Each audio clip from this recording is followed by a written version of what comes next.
Welcome to Choice Classic Radio, where we bring to you the greatest old-time radio shows. Like us on Facebook, subscribe to us on YouTube, and thank you for donating at choiceclassicradio.com.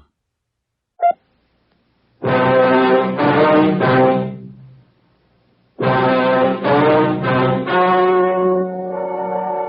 story you are about to hear is true. The names have been changed to protect the innocent. Fatima Cigarettes. Best of all, king-size cigarettes brings you Dragnet.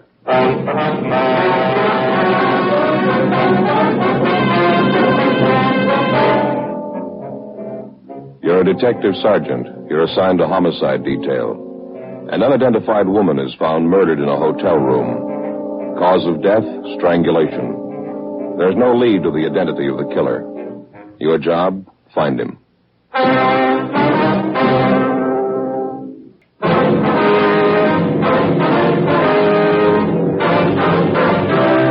Dragnet, the documented drama of an actual crime. For the next 30 minutes, in cooperation with the Los Angeles Police Department, you will travel step by step on the side of the law through an actual case transcribed from official police files.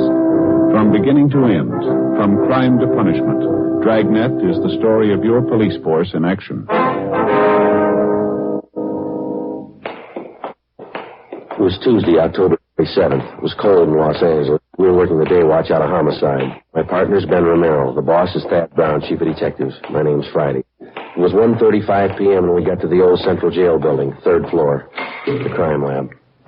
How you doing, Lee? Hi, Ben. Joe? How's it going? Did you check the stuff yet? Yeah, most of it. Come on back here. Okay. Well, this is all of it. Did you find anything we can get a lead out of? Nothing too good, no. I don't think you could identify her from what we've got here. The morgue post the body yet? Yeah, just this morning. How about fingerprints, Lee? They find any in that hotel room? No foreign prints, no. Dead end there. What about the woman's purse? Did it show anything? No chance. You can see the fabric here. Won't take a print. Yeah. Contents of the purse here, usual stuff. Mm-hmm. Comb, lipstick, keychain, 1 key on it, half pack of chewing gum, coin purse, a dime, 2 nickels in it. That's all of it. Yeah. According to the room clerk at the hotel, she had a wallet with her when she checked in. There's no sign of that, was there? Nope. No sign of it in the hotel room either. Checked everything. Is that the only piece of jewelry found on the body, that wedding ring there? Yeah, it's a cheap ring. No markings on it. No way of tracing it. But the only thing I can tell you, she was pretty well dressed. That's an expensive bag there. Yeah. Sure not a cheap dress either. Same for a coat and shoes. They cost some money, too. How about labels on any of that stuff? One on the coat. Yeah? You can see right here. Benwick Department Store, Los Angeles. Coat's fairly new. They might be able to give you something on it. Yeah, maybe. The people at the hotel, get anything there? Well, it could have been better, Lee. The woman checked in last night around 8 o'clock. She registered as John Ross and wife, L.A. Anyone see the man with her? No, nobody. Room clerk says the woman came in alone. She said her husband was out parking the car, so she registered for both of them. Mm-hmm. Clerk said he left the desk a few minutes after that. Figures the man must have come in sometime while he was gone. Nobody on duty at the desk after midnight. He could have left the hotel any time after that without being seen. She registered at 8 p.m. The coroner says she died about 10:30. You're not even sure there was a man with her, are you? Yeah, the woman who was registered next door to the murder room, she told us she heard a man and a woman arguing. That was about 10 o'clock. Said it got pretty loud. No idea who the woman really was, huh? I suppose that John Ross and wife business doesn't mean anything. That's pretty doubtful. About all we got to go on is the physical description from the coroner. She was a small woman, 5'1", 99.25 pounds, wasn't that it, Ben? Yeah. Brown hair, blue eyes, about 31, 32 years old. We got her prints off to Washington. Got any ideas? We figured maybe it could be a psycho killer. How do you figure? The coroner's report listed strangulation as the cause of death. Yeah? Whoever did it made sure her neck was broken.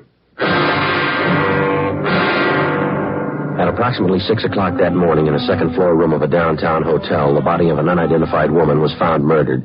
Preliminary investigation failed to reveal the true identity of the victim or the killer. As far as physical evidence was concerned, there wasn't much to go on. The deep bruises on her neck and throat, along with the crushed vertebrae at the base of her skull, indicated a savage attack. 1:55 p.m. Through the label on the dead woman's coat, we traced the garment to a department store where it had been purchased, but they had no record on it. It was a cash purchase, and the salesgirl couldn't remember the customer. Investigation during the next 2 days failed to turn up any leads.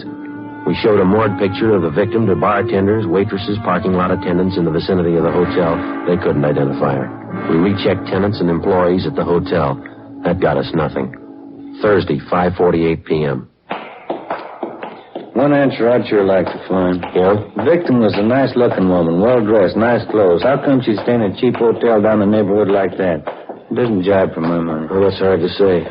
Sure got me stopped. 2 days leg work and we're no place. Well, we might be in better shape when we get that kickback from Washington. I sure hope so. Go ahead.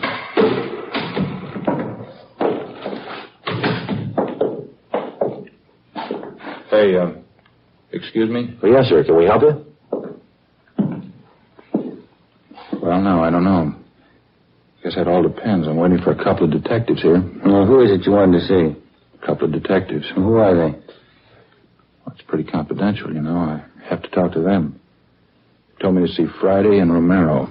Ben Friday and Joe Romero, detectives handling the case. Yes, sir. I'm Joe Friday. This is my partner, Ben Romero. We're handling the case. What do you want to see us about? They said you were working on that murder case? That woman they found in the hotel? Yes, sir. That's right. That's so? I see your badges? Yes, sir. Here's our identification. Mm-hmm. Read about that murder in the paper, you know. You better come over here. Yeah? You're going to thank me for this. I got all you want to know about that murder. You mind telling us your name, sir? I don't mind. Al P. Morgan.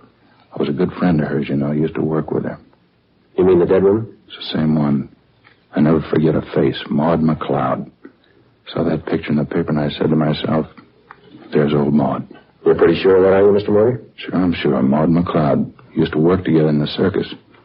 Maud was a bareback girl, you know, best in the country, a real trooper. What makes you so sure it's the same woman, Mr. Morgan? When was the last time you saw this friend of yours, this Maud McLeod? Well, I used to see her all the time. Worked the old cells floater together. Got a photo of her. Do you mind if we take a look at it, sir? That's why I came down here. I want to help out. She's got to be identified. And let's see. Got it here somewhere. It's old Maud in her circus costume. Yeah, here it is. Take a look at that. That's Maud, ain't it? Well, I don't know, sir. Doesn't seem to be too much resemblance here. Is that right? Afraid you've made a mistake, Mr. Morgan. Thanks for your cooperation anyhow. Appreciate you coming in. Well, sure, it was Maud. I got it. Homicide, Friday. Oh, yeah, Frank, uh-huh. Is that right? What did it say? Huh? Yeah. Okay, fine. No, we'll pick it up. Yeah, thanks. Anything? Communications. They got the kickback from Washington on the dead woman's fingerprints. Any luck? They got her identified. She worked at an aircraft plant during the war. Name's Doris Frazier. I can't help but think you fellas are missing a bet. I knew that dead woman. Well, she's already been identified, Mr. Morgan. We know who she is. Her name's Doris Frazier. That's so. Yes, sir, that's right. Well, what do you think of that? Old Maud. She went and changed her name.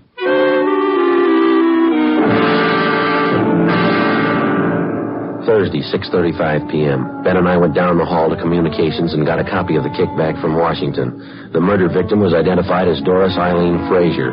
She applied for a position as a typist at the Eagle Aircraft Plant in Burbank in 1942. Next morning, we checked the personnel office at the plant, and we found that Doris Frazier had been employed as a typist from 1942 to 1944. In going over her application, we found her last known address listed as 7346 Oakdale Avenue. Her application stated she was single, with no previous employment, with no known relatives. We could uncover no further information on the girl.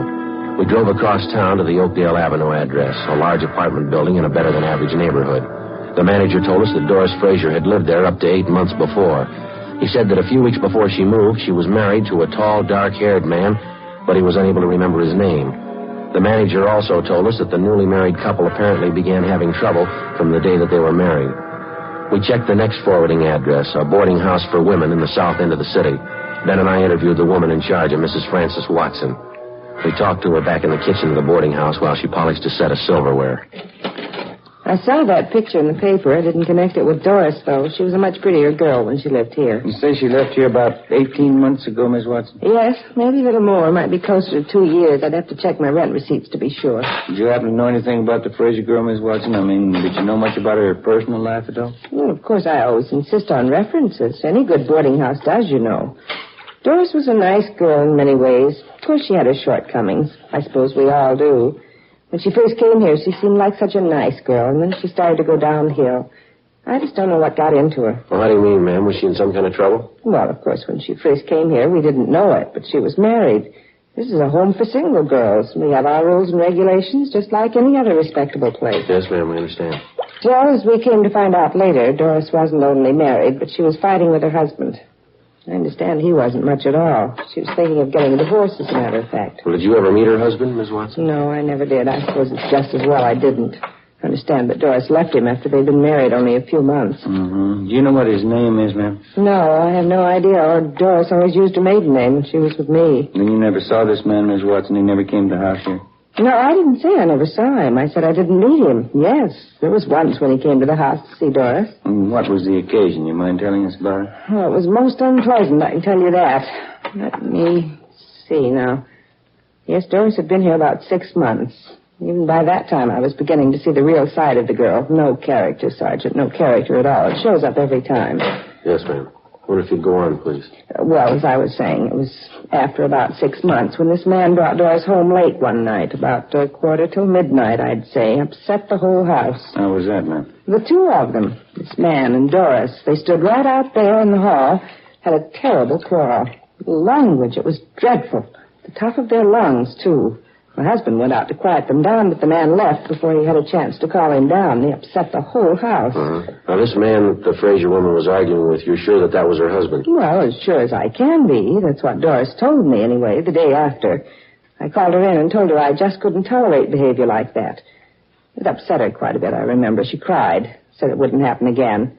That's when she told me she was trying to get a divorce. Is that what the big argument was about? Would you know that? Yes, she said she wanted a divorce, and her husband didn't. He wanted her back with him. Certainly is sad, the way some people mix up their lives. Yes, ma'am. By any chance, did you get a good look at this man, husband, I mean? Well, he was tall and had dark hair. That's about all I remember. He was well-dressed, too. I see. When Doris Fraser left here, Mrs. Watson, did she leave a forwarding address with you? No, she didn't. I haven't any idea where she moved. What kind of work was she doing while she was living here? Do you have any idea where she was employed? Yes, that was one of the references she gave me. Furniture company. Down on Venice Boulevard, if I remember correctly. I have the address in my record book. Certainly is unfortunate. The whole thing. Yes, ma'am, it is. I even tried to talk to her before she left. Sat her down and talked to her for a whole afternoon. I guess it was just a waste of time. How's that, ma'am? And trouble with her husband. Terrible thing. He seemed to treat her so badly, two of them fighting all the time. I believe she was actually afraid of him. She told me he was very jealous. He drank, ran around. That's why I couldn't understand it. You couldn't understand what, ma'am? Doris, when she moved away from here. Yes, ma'am? She said she was going back with her husband. The landlady, Frances Watson, gave us the address of the furniture store where the murder victim had been employed, and we drove down to check with the personnel manager, a Mr. Collins. He said that Doris Fraser had been fired from her job 10 months before. He said she'd been let go because she was constantly late for work and that she got into the habit of asking for salary advances too often. Collins also told us that he'd heard about the trouble between the Fraser woman and her husband. He said he'd seen the husband in the store several times when he came to call for his wife. He identified the husband as Stephen Arnold. The description was approximately the same, a tall, well-dressed man, dark hair, heavy build. The personnel manager gave us the last known address they had on the victim. The following morning, we checked it out, an apartment hotel in the East Wilshire area. She was still registered there, together with her husband, Stephen Arnold, but the desk clerk told us that Arnold hadn't been living there for the past 3 months. He had no idea where Arnold had moved. He didn't know where he worked. While the desk clerk stood by, Ben and I went upstairs and checked the apartment. Anything, Joe? No, nothing. Nothing in the bedroom. Like Lee says, she goes in for nice clothes, about all I can figure. Well, what you got there? See it lying on the desk here. It looks like she started a letter and didn't get to finish it. What's it say there? Well, it's dated October 23rd. That's over a week ago. It says, Dear George, I've been meaning to write to you before, but... And that's all. That's as far as she got. George. First time we've run into that name on this deal. Makes more than one man in her life. Yeah, there's a couple of more letters here. They're all addressed to her, unopened. Let's see. All we can go by are the return addresses. Telephone bill, ad from a woman's store, postcard, another ad. Here's something. Santa Monica postmark. Check the name on that return. Yeah, Stephen Arnold. 12:35 p.m. We called the office and checked Stephen Arnold through R&I. He had no criminal record. The return address, which he'd listed on the envelope of the letter to his wife, was 10826 Pacific Front Boulevard. We located it on the beach just below Santa Monica. It was a small hamburger stand owned and operated by the dead woman's husband. No, I haven't seen Doris for a couple months anyway. Why? I understand you had an apartment with your wife in the East Wilson neighborhood. Is that right, Mr. Arnold? Yeah, that's right. Mind telling us why you left? No, I don't mind. I want to move closer to my work, that's all. That place is way too far out. Well, how is it your wife didn't move with you, sir? She wanted to stay close to town. Doesn't care for the beach much. Bad for his sinus, I guess. Well, did you have an argument with your wife, Arnold? Some kind of a disagreement? Is that one of the reasons you moved? Yeah, you might call it that. We're getting a divorce. That's so. Yeah, it was the best thing all the way around. It's been nothing but fighting and scrapping the last year anyway. We decided to call it quits. Will you excuse me a minute? I got to put some cold drinks in this cooler here. Yeah, go right ahead. Would either of you care for a cold drink? No, no thanks. Coke, maybe? No, thanks. Did you get the divorce from your wife, Mr. Arnold? Yeah, that's right. I'm divorcing her. Why do you want to know? You remember that last time you saw your wife, the exact date, I mean? No, I don't think I remember that. Been at least 3 months, I'll say that much. You spend most of your time down here at the beach, do you, Mr. Arnold? Yeah, that's right. I get into town once or twice a month. They sure you would like a Coke? No, thanks. I think I'll have one myself if you don't mind.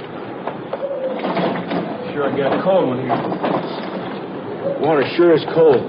How about last Tuesday night, sir? You happened to be in town that night?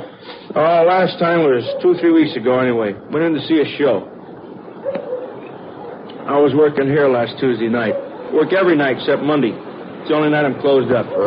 Is there anyone who can vouch for that? I don't think I get this. Why do you want to know? Well, is there anybody who can vouch for you? Well, sure. Half a dozen people anyway. A fellow runs a place next door. The guys in the rest of the stalls up and down the way here. They can all vouch for me. I work till 1 a.m., same as usual. Here, just a minute. Hey, Vic! Vic! Yeah, Steve? Hop over here for a minute. Something I want to talk to you about. Yeah, just a minute. Okay, Vic, thanks. He'll be right over. You fellas want a cup of coffee or anything? No, I wouldn't. Like to have change for that cigarette machine, though, if you don't mind. Oh, sure. Okay.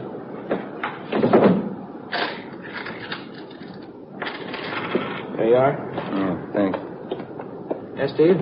Hey, these fellows are detectives, Vic. Guess about some kind of jam my wife got into. They want to know where I was last Tuesday night. Yeah? They want somebody to vouch for me. Sure. Did you see Mr. Arnold last Tuesday night? I was working next door. Steve was here all night.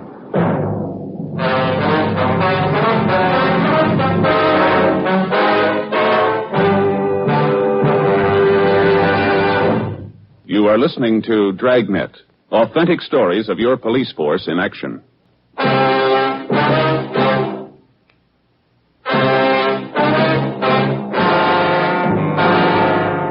Saturday, October 31st, 2 p.m. Ben and I checked with a dozen different concession operators in the neighborhood of Stephen Arnold's eating place. They all corroborated the fact that on the night his wife had met her death in a downtown hotel, Arnold had been working at his stand until 1 a.m. Despite all the previous indications that he might have been responsible for the murder of his wife, we had to eliminate him as a possible suspect. 2:20 p.m. On the way back into town, we stopped by the apartment hotel where Doris Frazier was living at the time of her murder. After checking further with the tenants and with the help in the building, we found out that the victim had been in the habit of eating most of her meals at restaurants in the immediate neighborhood. After some 2 hours of checking and running into 6 restaurants, we found a small coffee shop 4 blocks from the apartment building where one of the waitresses identified Doris Frazier's picture. Yeah, that's her, officer. Terrible picture, though. She looks so much older. About how often would you say Miss Frazier came in here, ma'am? Well, 3 or 4 times a week, I'd say. The bus stop's right out there on the corner. She'd usually have breakfast, then grab the bus and go to work. Some nights coming home from work, she'd stop in here for dinner. Nice girl, quiet. Did you get to know her at all, miss? I mean, did you happen to know any of her friends here in the neighborhood? No, as I say, she was a quiet person, not very talkative. Usually read while she was eating, book or magazine. Uh-huh. Did she ever come in here with anyone else? Do you know that? Yeah, quite a few times. She seemed to have a boyfriend. Of course, she was attractive, small, you know, but real cute looking. Mm-hmm. Do you happen to know any of these men? No, I'm sorry, I don't. Any one of them in particular she came in with very often? Oh, let's see. I think there was one. Blonde, good dresser, kind of tall, good looking. They usually came in together for breakfast. How long ago was this, miss? Do you recall? Oh, I'd say up until a couple of weeks ago. I usually waited on him in the morning. That's how I happen to remember. Oh, I see. Did you ever happen to hear this man's name? Let me see. George, I think that was it, yeah. Uh-huh. Would you happen to know if he lives in the neighborhood? No, I'm sorry, I don't. Has this man been in here during the past week, do you know? Yes, he has. He came in for breakfast. What day was that? This morning. The Before we left the coffee shop, we questioned the cashier who came up with the information that the man known as George usually left his car parked at the service station across the street. We left our card and asked the cashier to call us in case the suspect returned. At the service station, they also remembered the man known as George, but they told us he hadn't been in for the past month. They'd done some work on his car for him in the past, so they had a record of his license number. We called our DMV and found that the car was registered to a Carl Lucy in East Hollywood. 4:45 p.m. We drove out and interviewed Lucy at his home, but he came nowhere near the description of the suspect. He told us that he had purchased the car 6 weeks before from a man known as George Crane. He described Crane as tall, blond, and well-dressed. From the bill of sale, we got Crane's address, a motel on East Manchester. The manager there told us that George Crane had moved a week before. He said that Crane had left no forwarding address, but he did remember where he worked. He was a driller in one of the oil fields down in Long Beach. We checked the oil company's personnel office downtown, but they were closed for the day. 6:18 p.m. We went back to the office and pulled the package on George Crane from R&I. Get anything on him? Yeah, he's got a record. Here's the package here. Yeah. Nothing very heavy. Drunk charge 2 years ago. Another one last year. Disorderly conduct. Resisting arrest. That's about all. Let's see. Yeah, description checks out all the way. You called the night office of that oil company, did you? Yeah, they couldn't tell us anything. Said call back first thing in the morning. Want to reach him? I got it, yeah. Homicide, Friday. Who? How's that, sir? Oh, yeah, sure. Yes, sir. No, sir, I'm afraid not. Yeah, thanks anyway. You bet. Yeah, goodbye. Well, that does it. Who was it? That guy who was in here the other day, you remember that Alfred P. Morgan or whatever it was? Oh, what did he want? Wanted to buy us a drink. He's celebrating. Huh? His old friend Maud. He just found her.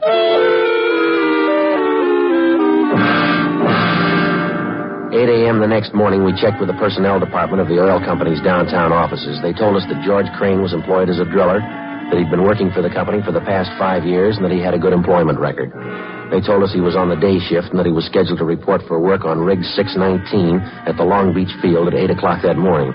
Ben and I got in the car, drove down to Long Beach, where we located the murder suspect, George Crane, at work in the field. Doris Frazier? No, I'm sorry, Sergeant. I don't think I know anybody by that name. How about Doris Arnold, Mr. Crane? Would you know anybody by that name? Arnold? No, I'm afraid not. What's it all about? You own a car, do you, sir? Yeah, that's it right over there, that dark sedan. Yeah. Have you had it long? Oh, I've had it a couple of weeks. Last one I had was giving me a lot of trouble. Did you trade it in? No, I sold it to a private party. Fell out in Hollywood. You mind taking a look at this picture, Mr. Crane? Yeah. Doesn't look like anybody I know. Why, am I supposed to? We think you should, yes, sir. I don't think I'll follow you. Do you spend any time around the East Wilshire district, Crane? East Wilshire, you said? Yeah. No, I've probably been over there a couple of times. Not lately, though. How about the coffee shop on the corner of Gramercy and Marengo? You ever been in there? Not that I remember, no. Well, a waitress in that coffee shop and the cashier, too. They say they've got a pretty regular customer. He fits your description exactly. You sure you've never been in there? Well, I'm not positive. I wouldn't swear I've never been in the place. What's the difference, anyway? Well, how about that service station across the street from the coffee shop? You ever parked your car there? They ever do any work on it for you? Oh, say, I bet I know the place you're talking about. Yeah, I've been there quite a few times. Good station. They've done some good jobs on the car for me. I remember it now. Well, then I guess you remember the coffee shop. Crane? Yeah, I think I do now. Right across the street from the station, that is? Yeah, that's right. Well, what do you want to know about it? When's the last time you were in there, Crane? Well, tell you the truth, I couldn't be sure. Well, we talked to a waitress in there yesterday. She said you were in that morning for breakfast. Do you remember that? She's way off the track on that one, I can tell you that. I wasn't near the place yesterday morning. Well, the cashier remembers you, too. She says you were in. How about it, Crane? Look, what difference does it make? What's this thing all about, anyway? Want to take another look at this picture? Well, I told you once, I don't know the woman. I never saw her before in my life. Why don't you give it some thought? Huh? I said, why don't you give it some thought? You remembered East Wilshire. You remembered the service station. You finally remembered the coffee shop. Maybe you can remember her if you try. I tell you, I don't know her. I never saw her in my... Look, let's go in the shed where we can hear each other, huh? All right.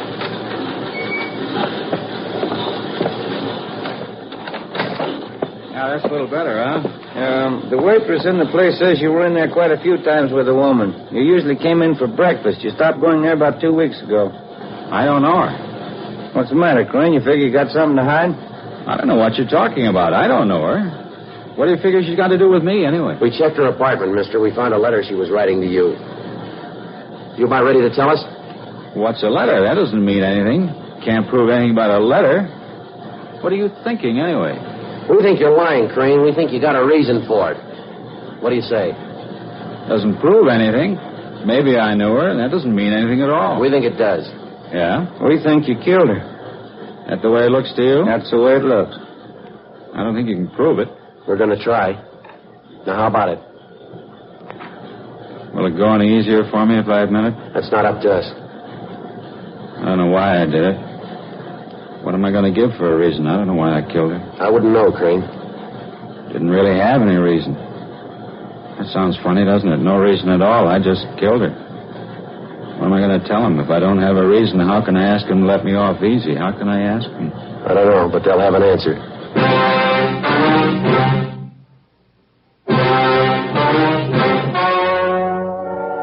The story you have just heard was true.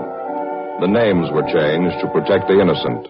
On February 8th, trial was held in Superior Court, Department 92, City and County of Los Angeles, State of California. In a moment, the results of that trial.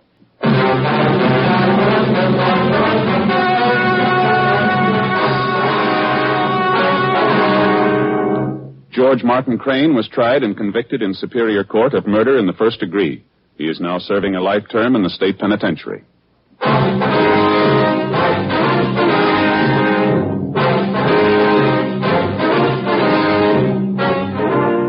You have just heard Dragnet, a series of authentic cases from official files. Technical advice comes from the Office of Chief of Police W.H. Parker, Los Angeles Police Department. Fatima Cigarettes, best of all king-size cigarettes, has brought you Dragnet, transcribed from Los Angeles.